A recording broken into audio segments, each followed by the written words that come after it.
This is the story of a chilling discovery made by a young man named Billy in the summer of 1879.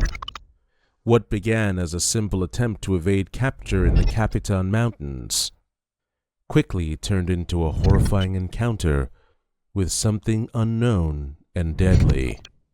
So, what really happened in that remote gulch? Keep watching to find out. In the summer of 1879, a 19-year-old named Billy was on the run in New Mexico. By July 22nd, Billy had decided to make his way up the Capitan Mountains to avoid capture. He was tired of running from the law and hoped to find some peace and maybe some game to hunt. But as soon as he made his way through the rugged terrain, something caught his eye. Far below him in a deep gulch, he saw pieces of clothing scattered across the ground. Curious and in need of supplies, he decided to make the difficult descent to see if there was anything worth taking. It took Billy a while to reach the bottom of the gulch.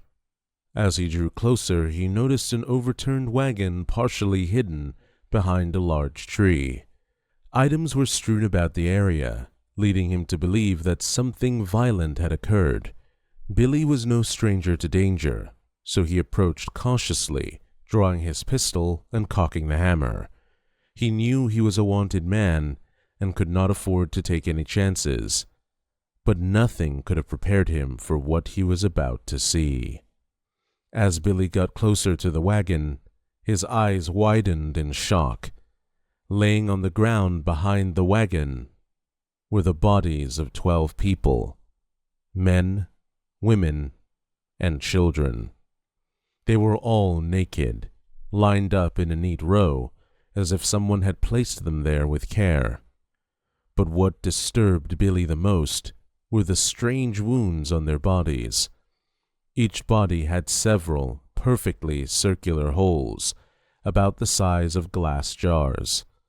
The holes were so precise that Billy could not think of anything that could have caused them. He had seen what cannonballs could do to a body, and this was not the same. The wounds were too clean, too deliberate. Billy dismounted from his horse, feeling a growing sense of unease. He was not afraid until his feet touched the ground, but now he felt exposed. He looked around, making sure no one was watching him, before approaching the bodies. As he got closer, the stench of decaying flesh hit him like a punch to the gut. He gagged, turning away to vomit, but the sight before him was too gruesome to ignore. The bodies were already beginning to rot, and the circular wounds were crawling with maggots. Billy knelt down to examine the wounds more closely. He could still not figure out what had caused such injuries. The holes were too perfect, not something a knife or even a bullet could make. As he stood up, his skin pricked with the feeling of being watched. He turned around quickly, his pistol at the ready, and caught a glimpse of something moving in the trees. It was fast, too fast for him to identify. Whatever it was not an animal Billy had seen before. Panicked, Billy fired a shot into the trees, his nerves on edge. The sound of the gunshot echoed through the gulch, startling him almost as much as whatever had been watching him. He shouted into the trees, demanding whoever or whatever was there to show themselves. But there was no response, only the eerie silence of the forest. Billy was scared, more scared than he had ever been in his life.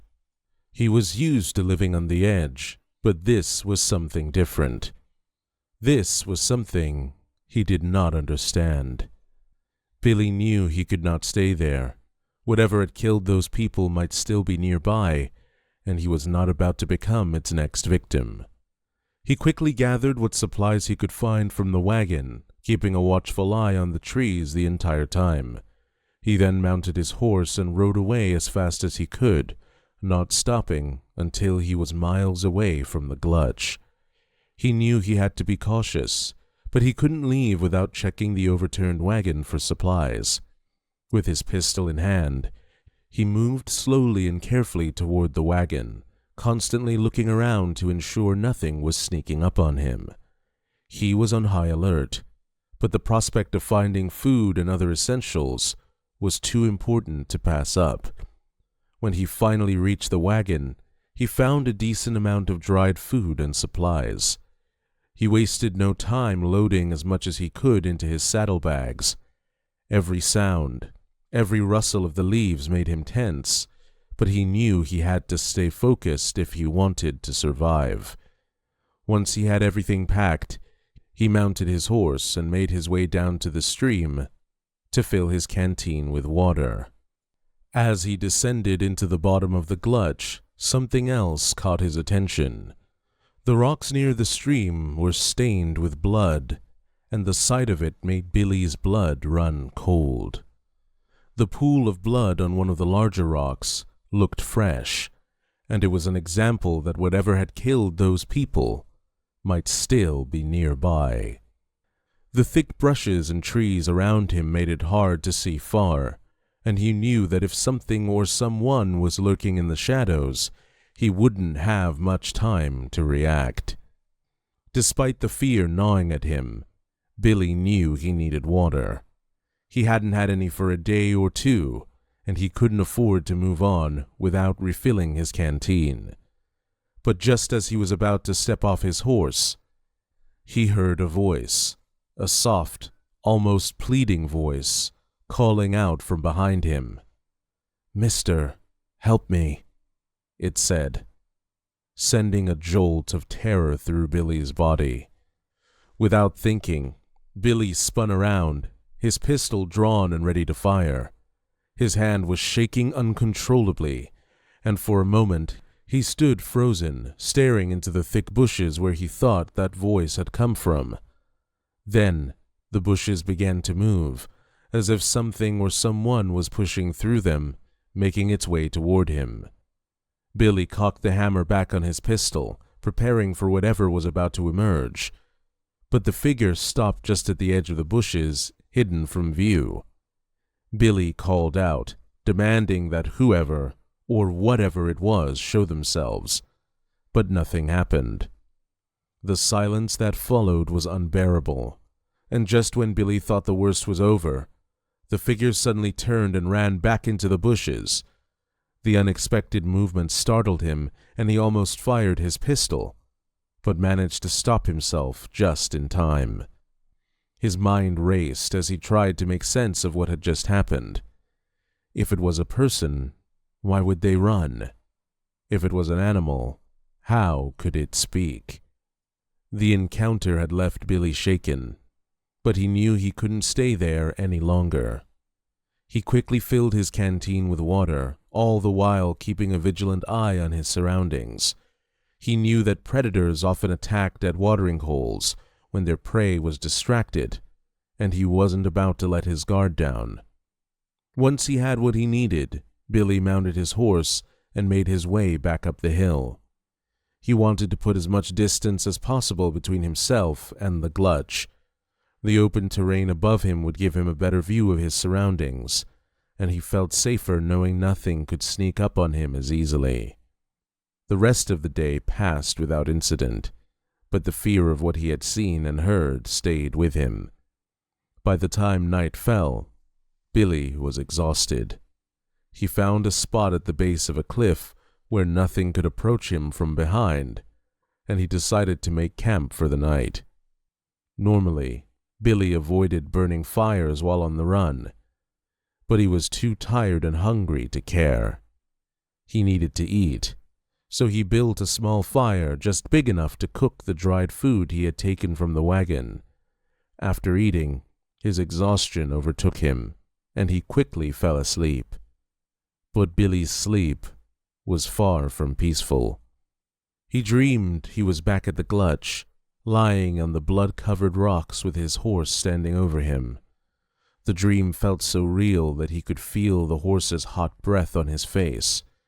But as he slowly awoke, he realized that something was actually standing over him. Something was breathing on him, its breath hot and humid against his skin. Billy could make out a shadowy figure, outlined against the stars, and it took him a moment to realize that whatever it wasn't his horse, nor was it any animal he had ever seen. He reached for his pistol, but as soon as he moved, the figure bolted into the night with incredible speed, disappearing without making a sound. Billy jumped to his feet, his pistol in hand, and spun around, searching the darkness for any sign of the creature. But there was nothing. Just the quiet of the night and his horse, still tied up about 20 feet away. There was no way it had been his horse that had been standing over him, breathing on his face. In a state of panic, Billy hurriedly gathered more wood to build up his fire as high as it would go. He no longer cared if the fire's light attracted attention. He was too terrified to be in the dark. The encounter had shaken him to his core, leaving him more frightened than he had ever been in his life. But that was nothing. Just keep watching to find out about the riverbank discovery that made Billy's return to camp an even more terrifying decision. The choice will haunt him. On the morning of July 23rd, 1879, Billy the Kid awoke to the cold light of dawn. He had spent the entire night by the fire, too scared to close his eyes for more than a few minutes. When he finally did sleep, it was only for a couple of hours, and even then his rest was disturbed by unsettling dreams. His head throbbed with pain from lack of sleep, but he knew he had to keep moving. Staying in one place for too long was dangerous, especially with whatever was out there. Billy made a quick breakfast from the supplies he had taken from the wagon. The food was simple, just some dried meat and hardtack, but it was enough to give him some energy. As he ate, he thought about his next move. Going back to town wasn't an option. He was still a wanted man, and if he was caught, he would surely hang. The events of the previous night had shaken him, but he knew he couldn't let fear control him. He decided to push on and try to find the elk herds he knew were somewhere in the Capitan Mountains. He needed meat to survive, and elk would provide enough to last him for weeks. As he packed up his camp, Billy couldn't shake the feeling that he was being watched. Every sound seemed louder than usual, every shadow darker. He forced himself to focus on the task at hand, but the fear gnawed at the back of his mind. He mounted his horse and set off, heading deeper into the mountains. The trail was rough, but Billy was used to traveling through difficult terrain. He kept his rifle close, his eyes scanning the trees for any sign of movement. The thought of whatever had been watching him the night before was never far from his mind, but he tried to push it aside. By noon, Billy had reached the top of the ridge that overlooked a small valley. The sight that greeted him was a welcome one, a herd of elk grazing peacefully in the green grass below. For the first time in days, Billy felt a glimmer of hope.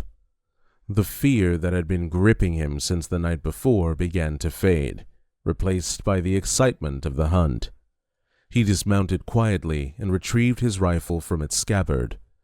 The elk were unaware of his presence, and Billy knew this was his chance. He tied his horse to a nearby tree and began to stalk the animals, moving carefully through the underbush. Billy was an experienced hunter, and it didn't take long for him to get within range of a large bull elk. He took his time, lining up his shot and waiting for the right moment. When he finally pulled the trigger, the elk dropped where it stood, the other members of the herd scattering into the trees.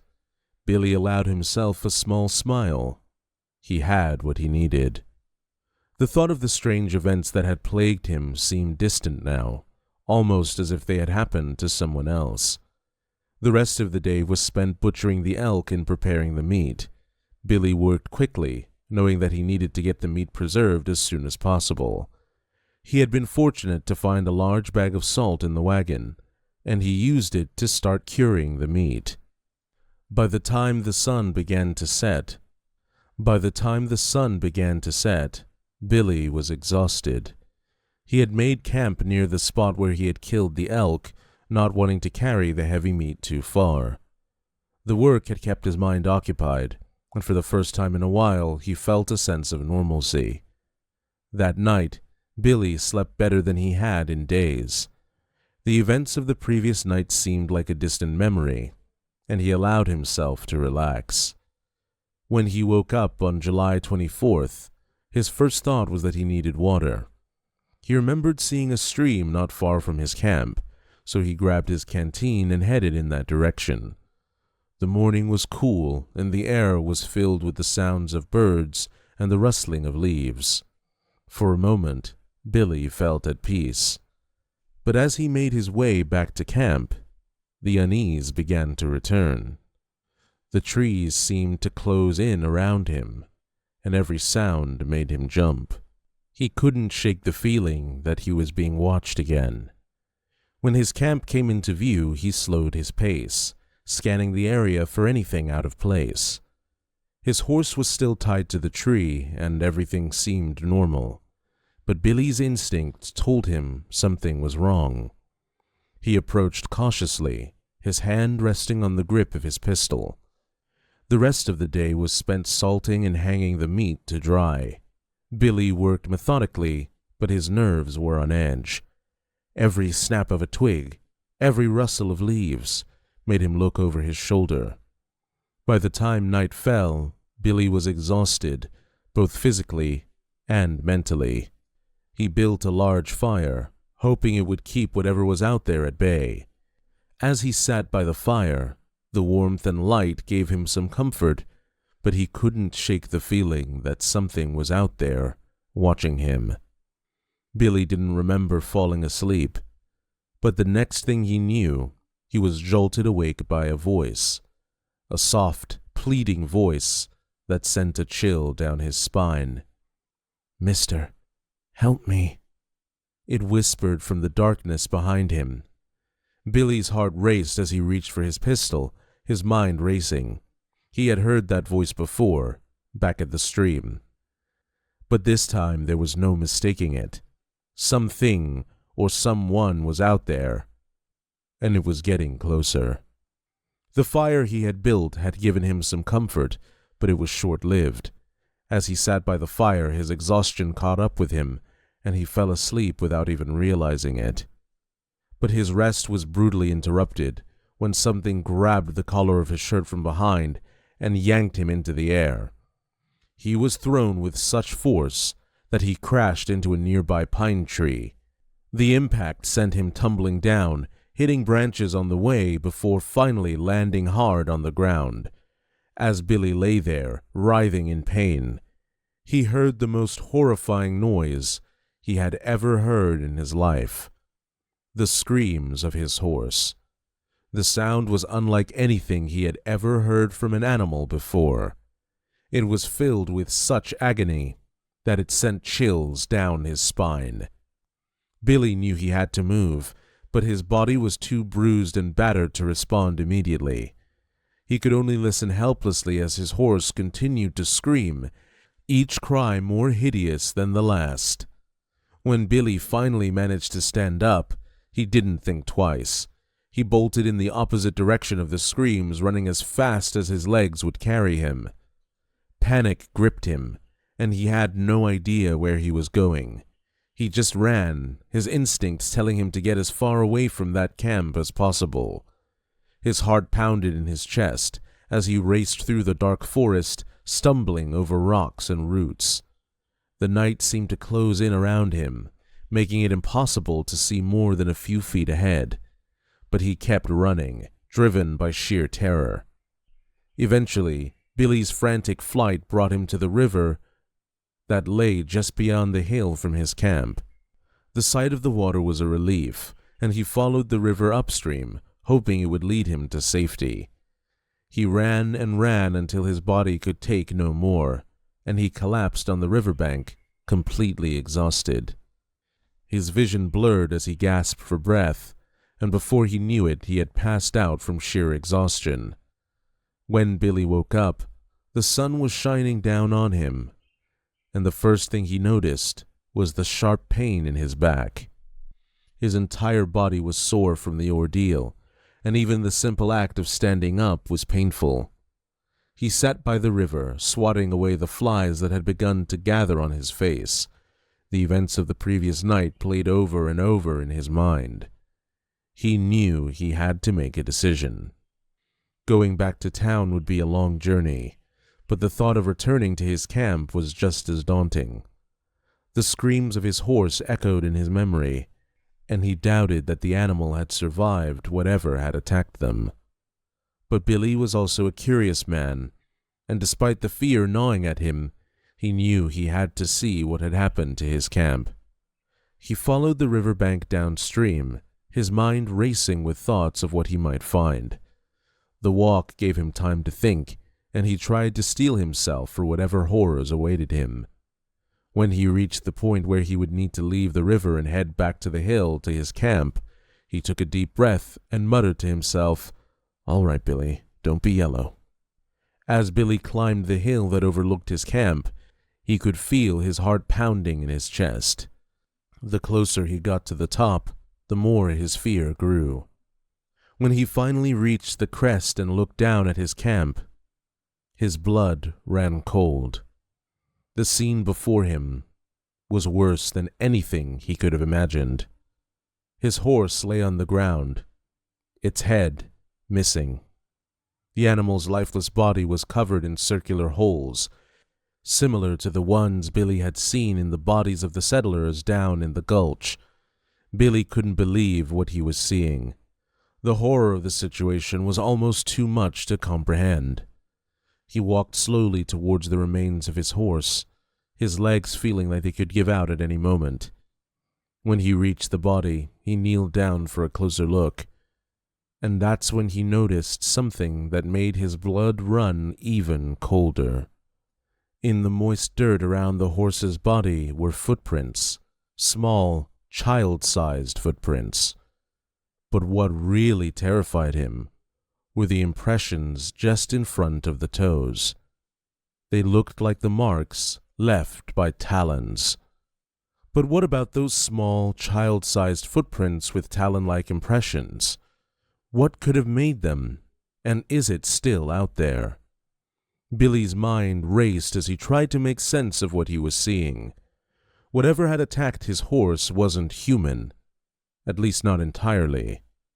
The realization sent a wave of fear through him like nothing he had ever felt before. He jumped to his feet and looked around frantically, praying that whatever had made those prints wasn't still nearby, watching him. He knew he had to leave, and quickly. There was no time to gather all of his belongings.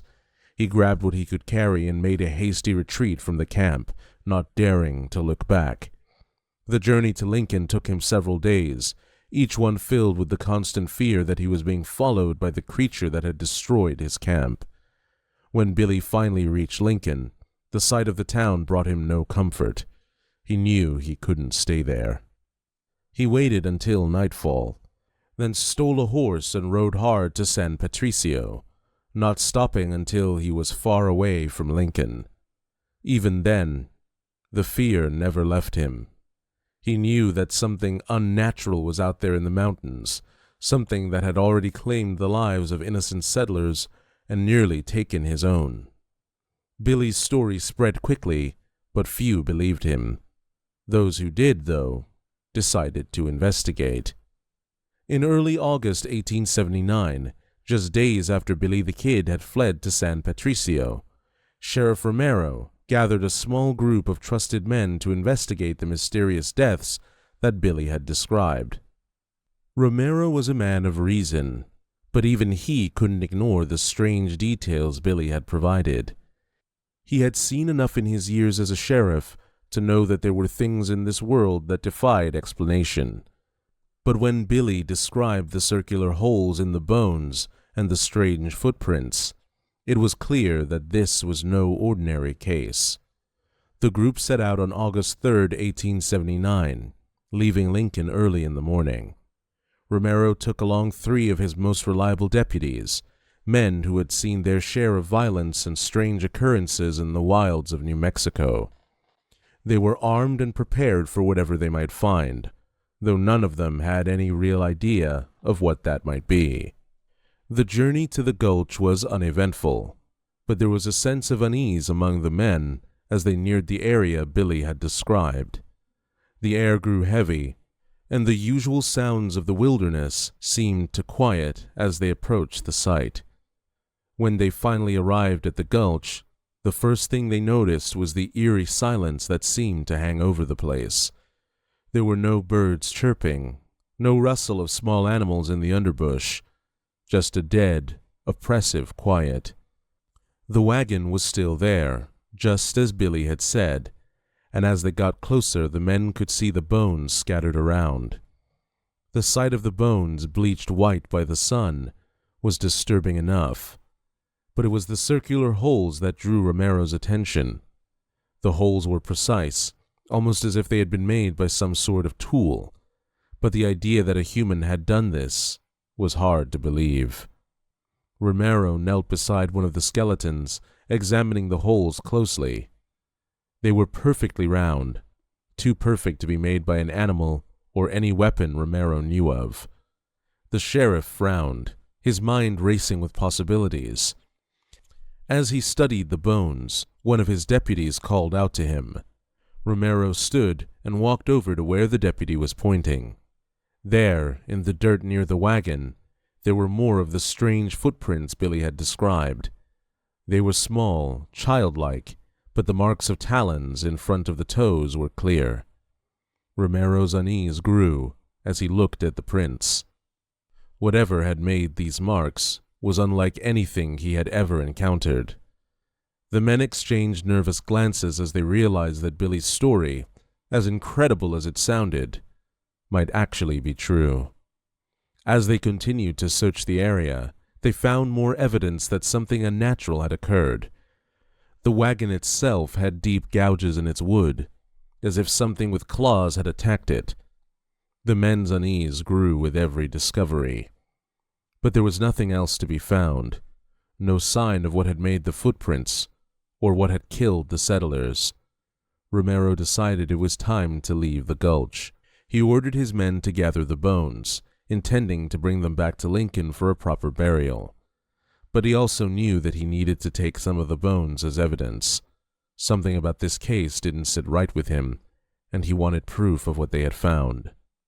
When they returned to Lincoln on August 5th, Romero and his men quietly buried the settlers in the town cemetery, saying little about what they had found. The sheriff took the skull and a few other bones and locked them away in a small chest, keeping them safe in his office. He wasn't sure what to do with them, but he knew they were important. Over the next several weeks, rumors spread through Lincoln about the strange things Romero and his men had found in the gulch. Then, in late August 1879, just as the town was beginning to move on from the strange events, a traveler passing through Lincoln stopped by the sheriff's office with a story that sent chills down Romero's spine. The traveler had been passing through the mountains near the gulch when he saw something strange. A figure moving quickly through the trees, almost too fast to see. It was child-sized, but moved in a way that was unnatural, almost as if it was gliding above the ground. The traveler didn't stop to investigate, but rode straight to Lincoln, too terrified to look back. Sheriff Romero knew then that the creature was still out there. In the years that followed, the story of the Carnage of Capitan became a legend, passed down through generations. Some say the spirits of those who died still haunt the area, their restless souls searching for answers. Others claim to have seen the same strange figure that Billy glimpsed in the trees, a shadowy presence that disappears as quickly as it appears. But no one has ever been able to solve the mystery of what happened that day in the mountains of New Mexico. And that's all we have for today's episode. Don't forget to give this video a like and also subscribe to the channel while you're down there.